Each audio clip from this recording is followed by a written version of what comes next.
मशाल अपार। संविधान से अधिकार दिल बलन, बदल गईल दुनिया के व्यवहार। जय भीम का नारा गूंजे संसार में, मिशन बढ़े बाबा के विचार में।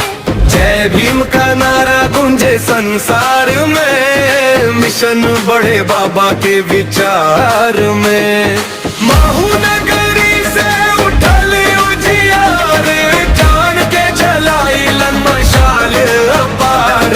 संविधान से अधिकार दिलवलन, बदल गईल दुनिया के व्यवहार।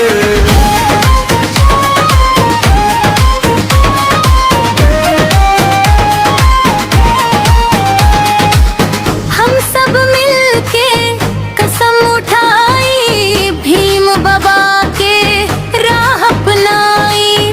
बराबरी के दीप जलाई, मिशन के आगे बढ़ाई।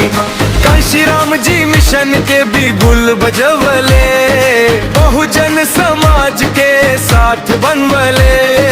गाँव-गाँव में जागरण कर ले, हक के लड़ाई सबके सिखवले। महू नगरी से उठल उजियार, जान के जलाइलन मशाल अपार।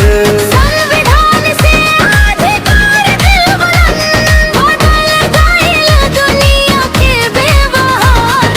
जय भीम सब गाई, मिशन के मशाल सब गाई।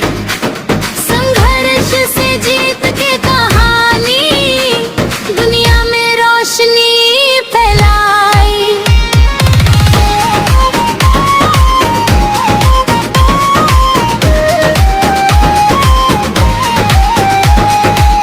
मायावती बनके शक्ति आईल, बाड़ी बाड़ी बहुजन के आ।